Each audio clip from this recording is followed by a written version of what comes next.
Hallo zusammen! Ich habe euch jemanden mitgebracht. Wer weiß, wer ich mitgebracht habe? Oh, so viel wissen es schon. Das ist aber super. Ich glaube, der Maleo darf jetzt mal sagen, wer ich mitgebracht habe. Wer habe ich mitgebracht? Lisi, genau. Und ich weiss noch nicht so genau, ob sich die Lisi traut, vorzukommen, wenn so viele Leute da sind. Jetzt machen wir es so, wie wenn wir im Propeller sind, okay? Wir rufen rufen, aber auf 3. Okay? Ich mache so 1, 2, 3. Und bei 3 könnt ihr Lisi rufen. Ist gut? Okay, sind ihr bereit? Okay. 1, 2, 3. Oh, meint ihr, sie hat es gehört? Ja! Sicher? Wollen wir mal schauen?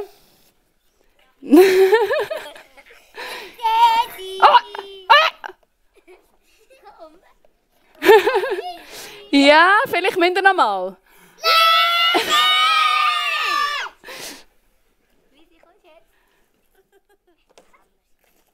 Hey Lisi, was machst du mit dem Hund? Lisi, Du kannst mich. du da sitzen bitte. Lisi, Lisi. Hey, schau mal, du kannst vorkommen. Ist gut? Oh, es sind aber schon ein bisschen viele Leute. Es sind viele Leute.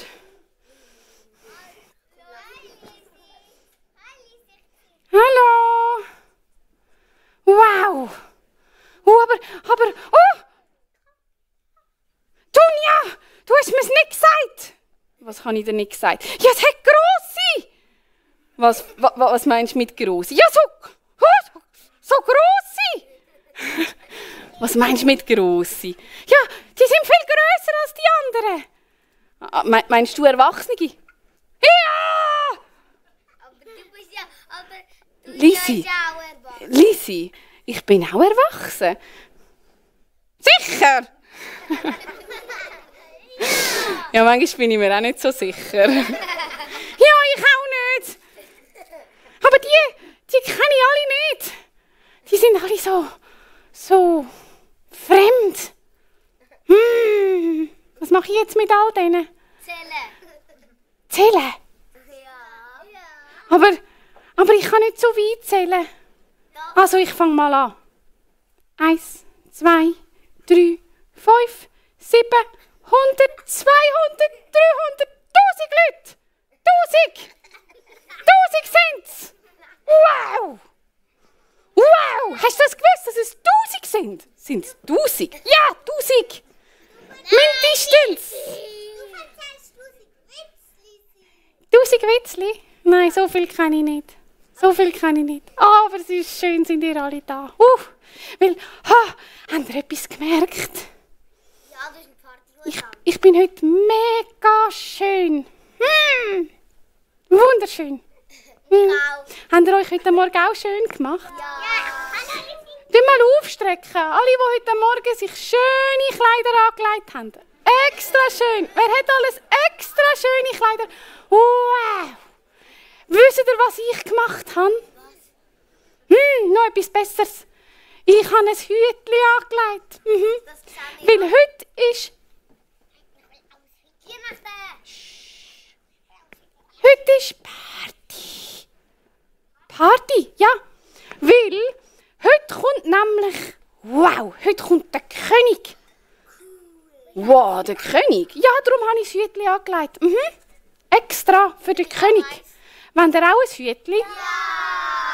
Sicher? Ja. Tu mal die Hand aufstrecken. Wer will alles ein Hütchen? Oh, cool. Schau mal, ich habe hier eine liebe Helferin, Tanja. Sagt mal, hallo Tanja. Sie tut euch ein Hütchen geben. Es hat noch mehr im Koffer. Und ich habe noch ein bisschen Partysachen dabei. So spezielle Partyröllchen. Jetzt müssen wir uns alle ganz fest parat machen, weil der König kommt. Der König. Ja, der König kommt. Hast du das nicht? Wieso hast du kein Hütchen an? Was habe ich keins an? Ich habe keins an. Nein, du hast keins an. Okay. Ja, schauen wir schauen. Vielleicht reicht es für mich ja dann auch noch eins. Wow, schau, Caitlin hat das Hütchen an. Und der Levian und Lia und Amaya und Eliana. Wow, so schön. Ihr seht alle so schön aus. Oh, ist das für mich? Oh, mal schauen, ich weiß nicht, ob ich das gescheit anlegen kann mit dem Mikrofon. Ja, ich glaube, ich muss es aufgeben. Ja, weißt du, mit dem Mic. Ja, die Liane hat mir eins angegeben. Schon gut. So, wer hat alles ein Hütchen, das eins will? Und wer hat alles noch kein Hütchen und will noch eins? Wir haben noch ein paar. Ich will Doppelhütchen.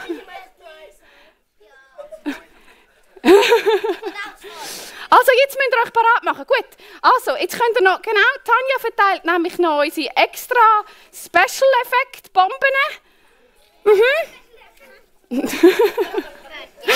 Ja, dann kommst du, Levin.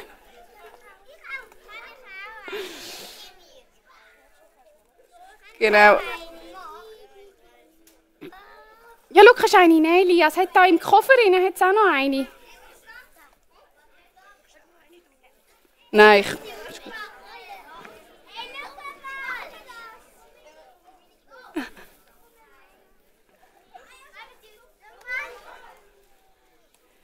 Gut, so, und jetzt stehen wir alle auf. Jetzt stehen wir alle auf. Aufstehen. Könnt ihr stehen? Zeigt ihr mal, wie gross ihr sind. Könnt ihr die Hand ganz weit aufheben? Jetzt kommt er dann gerade. Okay, sind ihr bereit? Jetzt müsst ihr dort hinten schauen. Zum Eingang hinten schauen. Okay, alle zum Eingang hinten schauen. Und wenn ich auf 3 zähle, dann geht die Musik ab und dann freuen wir uns auf den König. Ist gut? Also, 1, 2, 100. Oh! Er kommt! Ja, ich freue mich! Woo! Er kommt! Oh nein! Lisi, stopp, halt, Lisi! Musik tot, Musik tot. Lisi, du hast das falsch verstanden. Was? Mal, du hast das falsch verstanden. Wir feiern heute den König. Aber der König ist im Fall schon gekommen, vor 2000 Jahren. Der kommt gar nicht heute. Was, nicht heute? Nein, der kommt nicht heute. Oh, das tut mir jetzt schambar leid. Also, das ist jetzt eine riesen Enttäuschung. Aber ich erkläre es. Hockt doch mal schnell alle her. Ich möchte es erklären. Aber Micha, ich habe mich vorbereitet. Ja, es tut mir leid. Lisi. Ganz fest. Ich weiss, das ist jetzt peinlich, aber hört schnell. Ich erkläre es euch jetzt. Tut mal alle herhocken. Ich erkläre, wie das ist genau mit dem König. Es ist nämlich tatsächlich ein König mal gekommen. Und der König, der hat den Auftrag gehabt, Frieden zu bringen.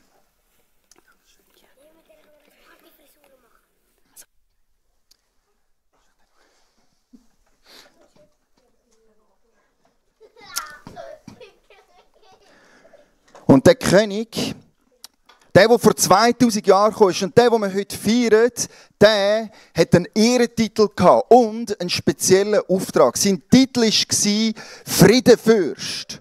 Und wisst ihr was? Gar nicht so anders wie jetzt gerade, ist auch dazu mal vor 2000 Jahren, wo der König zum ersten Mal gekommen ist, eigentlich eine grosse Enttäuschung da gewesen. Die Leute haben gewartet und haben sich gefreut auf einen König, der kommt und sind dann so gar nicht zufrieden gewesen mit dem, was tatsächlich gekommen ist. Ich möchte euch mal vorlesen, zeigen, auf was sie dann gewartet haben, was so die Erwartung war, das Bild, das die Leute hatten im Kopf, wie der König, wie der Friedenfürst sollte sein. Hört mal im Jesaja 9, Vers 5, dort wird beschrieben, wie der König dann auszusehen hat. Denn uns ist ein Kind geboren, ein Sohn ist uns geschenkt. Er wird die Herrschaft übernehmen. Man nennt ihn wunderbarer Ratgeber, starker Gott, ewiger Vater, Friedenfürst. Wow, hey, was für eine Erwartung? Was ist das echt für ein König, der da wird kommen? Und das war nicht das Einzige, was gesagt worden ist, wie der König wird sein. Wir haben noch mehr, wo steht. Nämlich im Jesaja 52, Vers 7. Ein weiteres Versprechen oder so eine weitere Vorstellung, wie der König dann wird sein. Was für ein herrlicher Augenblick, wenn ein Bote über die Berge kommt, der eine gute Nachricht bringt. Er eilt herbei und ruft der Stadt auf dem Berg Zion zu, jetzt ist Friede, die Rettung ist da. Jerusalem, dein Gott herrscht als König. Hey, das ist die Erwartung, auf das haben die Leute gewartet und gehofft. Gott selber wird König auf Erde und er wird Frieden bringen. Ein Friedenfürst, der endlich wird Frieden auf Erde herbeiführen. Und das Wort Frieden ist ein grosses Wort, müsst ihr wissen. Das Wort, das da gebraucht wird, ist Shalom. Shalom ist der Frieden, den der König bringen soll. Jetzt Shalom, das Wort, da gibt es 25 verschiedene Übersetzungen in unserer Bibel. Also, wenn Shalom im Alten Testament steht, dann gibt es 25 verschiedene Möglichkeiten, wie man den Frieden übersetzen könnte, den der König bringen soll. Also, das ist so ein riesengroßes Wort, so eine riesengroße Erwartung, die der König zu erfüllen hat. Und ich habe mal probiert zu beschreiben, wie der Friede ist oder wie sich das anfühlen soll oder was das genau für ein Auftrag ist, wo der König bringen soll. Und man könnte eigentlich sagen, es ist vollkommen unversehrtes Leben. Das ist es, was der König wird bringen. Also auf den, den wir da warten, der bringt vollkommen unversehrtes Leben. Also was für ein riesen Frieden muss der König dann bringen. Und da kommt mir gerade ein Witz in den Sinn zu dem Frieden. Ich habe extra für euch Kinder immer wieder mal Witz eingebaut in die Predigt. Ich weiss, das, was ich jetzt da sage, ist vielleicht nicht ganz so interessant für euch. Darum gibt es immer mal wieder einen Witz für euch. Und jetzt kommt der erste. Sind ihr ready für den Witz? Alright, also, vielleicht mal schauen, ob ihr ihn versteht. Vielleicht checken dann vielleicht eher die Erwachsenen, aber wir probieren es mal. He? Genau. Es kommen dann noch die, die ihr auch versteht. Es kommt eine gute Fee zu einer Mama und sagt zu dieser Mama, hey, weisst du was, jetzt ist dann gerade Weihnachten, darum darfst du dir etwas wünschen. Du hast einen Freiwunsch zu gut. Du darfst dir wünschen, was du willst. Und da überlegt die Mama und sagt, hey, weisst du, was wünsche ich mir? Und zwar, das habe ich schon immer mal wollen. Ich wünsche mir einen coolen Ferrari. Das wär's, oder? Hey, stell dir vor, wie die Mama mit dem Ferrari nachher in die Winter-Weihnachtsferien fahren. Wow, das wär's doch. Und da sagt die gute Fee, du hast vielleicht ein bisschen einfacherer Wunsch. Also, weißt du, ein Ferrari, das ist im Fall mega schwierig für uns, gute Feen das zu machen. Hast du nicht etwas, was ein bisschen einfacher wäre? Da überlegt die Mama und sagt, ja, weißt du was? Ich habe schon noch mal einen zweiten Wunsch. Dann wünsche ich mir, wenn Ferrari schwierig ist, dann wünsche ich mir eine friedliche Weihnachtszeit. Dann wünsche ich mir, dass, weißt, wenn wir jetzt Weihnachten feiern, als ganze Familie, dass meine Kinder nicht streiten und dass ich und mein Mann uns mega gut verstehen und dass einfach alles so ganz, ganz friedlich wird sein in dieser Weihnachtszeit. Und da sagt die gute Fee, also willst du den Ferrari gerne in Rot oder in Schwarz? Genau. Ein bombastischer Auftrag, den da der König gefasst hat, Frieden zu bringen, ist ja realistischer, dass sich eine Mama einen Ferrari wünschen kann, als dass über Weihnachtszeit alles friedlich wäre. Und so ist dann auch die Realität nicht das gewesen, was die Leute erwartet haben. Wir lesen, wie der Friedenfürst, wie der König, dem seine Ankunft wir heute noch feiern, Jahrtausend später, wie der auf die Welt gekommen ist. Im Lukas 2, Vers 7 wird es überliefert, wie er wirklich gekommen ist. Sie brachte ihr erstes Kind, das ist Maria, die Mami von Jesus, einen Sohn zur Welt. Sie wickelte ihn in Windeln und legte ihn in eine Futterkrippe im Stall. Denn im Gasthaus hatten sie keinen Platz bekommen. Und das sollen jetzt sie, Das ist jetzt die Realität. Also die Erwartung, haben wir gehört, oder? Das ist ein Friedenfürst. Das ist einer, wo Gott König in Zion selber ist. Er, der mächtig und herrlich ist. Er, der wird Frieden aufrichten. Und jetzt kommt er in einem Stall als Baby auf die Welt. Also hey, das ist, als hättest du den Messias auf Wish bestellt, oder? Erwartung und Realität so weit auseinander, wie es nur geht. Das ist überhaupt nicht so, wie es angepriesen worden ist, wie es ausgesehen hat. Hey, wir haben gelesen, der König, der ist Gott selber und der wird Frieden bringen. Und jetzt kommt der König auf die Welt in einer verlassenen Region, als verfolgter Mensch, und keiner hat auf ihn gewartet, in einem Stall in Windeln gewickelt. Wie bitte schön soll der Frieden bringen? Wie soll das gehen? Da habe ich nochmal einen Witz für euch mit dem Stall. Sind ihr ready? Okay. Josef und Maria kommen zu den Herbergen und der Josef klopft schon ganz genervt an die Türen an, oder? Und der Wirt aus der Herberge kommt und sagt, ja, was kann ich für euch tun? Und der Josef sagt, wir brauchen dringend einen Ort zum Schlafen, wir brauchen unbedingt eine Unterkunft. Und der Wirt sagt, ja, sorry, es geht nicht, es ist schon alles voll bei uns, ich habe keinen Platz mehr. Und dann sagt der Josef schon ganz verzweifelt, ja, aber siehst denn du nicht, dass meine Frau hochschwanger ist? Ich kannst mich doch jetzt nicht wegschicken. Und der Wirt sagt, ja, was soll ich machen? Ist ja nicht mein Problem, ist ja nicht mein Fehler, oder? Der Josef schaut ihn ganz verzweifelt an und sagt, ja, meine ja auch nicht. Genau, er kann ja nichts dafür. Es ist ja nicht sein eigenes Kind, sondern der da gekommen ist. Der Friedenfürst, der ist von Gott selber auf die Welt geschickt worden. Und darum ist, obwohl das ganz unscheinbar war, doch mit viel Erwartung angekündigt gewesen. Wir lesen im Lukas 2, Vers 14.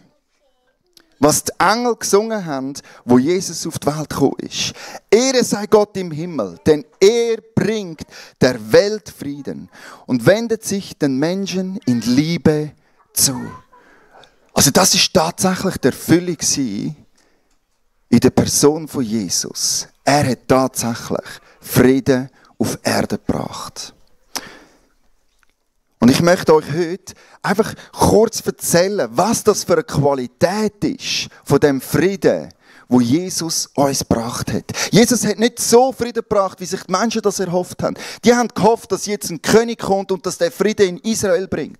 Aber was sie bekommen haben, ist noch so viel besser gewesen, als was sie sich je ausgedacht haben. Die Qualität von dem Frieden ist genial gewesen. Wir lesen im Römer 5, Vers 1, was der Frieden für uns bedeutet. Nachdem wir durch den Glauben von unserer Schuld freigesprochen sind, haben wir Frieden mit Gott durch unseren Herrn Jesus Christus. Jesus hat nicht nur Frieden für die Völker auf Erde gebracht. Sein Ziel war nicht nur, dass die Israeliten nicht verfolgt werden von den Römern, sondern sein Ziel war, der Frieden, den er gebracht hat, war ein Frieden zwischen Menschen und Gott. Er hat es uns möglich gemacht, wieder Frieden zu haben mit dem Schöpfer vom Universum. Er gibt uns Zugang zum himmlischen Vater. Er tut uns wieder in eine Position von der Gunst stellen mit dem himmlischen Vater. Ist das nicht genial? Ist das nicht ein mega schönes Versprechen? Ist das nicht viel besser, als was erwartet worden ist? Ein Frieden mit dem Schöpfer vom Universum. Und wir dürfen, dank Jesus, in diesem Frieden drinnen leben. Ist es nicht besser als jedes Weihnachtsgeschenk, das man je könnte bekommen? Ein Frieden mit dem Schöpfer vom Universum. Wow! Für dass ich euch jetzt die zweite Qualität vom Frieden erzähle, wieder ein Witz, wie versprochen. Die Weisen aus dem Morgenland sind spät zu der Krippe in Bethlehem gekommen. Wisst ihr wieso? Das Kamel hat eine Platte gehabt. Ja, das ist gewiss, gell?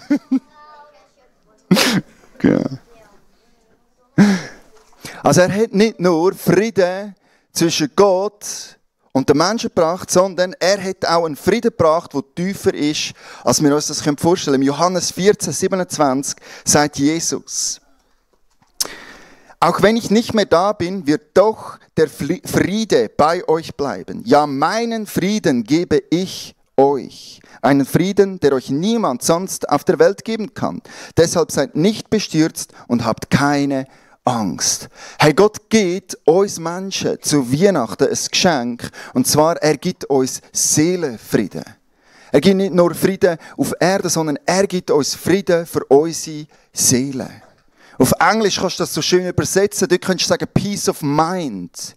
Er gibt uns Frieden für unsere Gedanken und für unsere Seele. Einen tiefen, inneren Frieden. Und das ist so ein genialer Frieden, den kann niemand und nichts auf der ganzen Welt jemals wieder wegnehmen. Auch wenn Krieg und Streit ist, dürfen wir trotzdem einen inneren, einen Seelenfrieden haben, der nicht geraubt werden kann. Ist das nicht ein geniales Versprechen, eine geniale Qualität von unserem Friedenfürst, den er uns gebracht hat?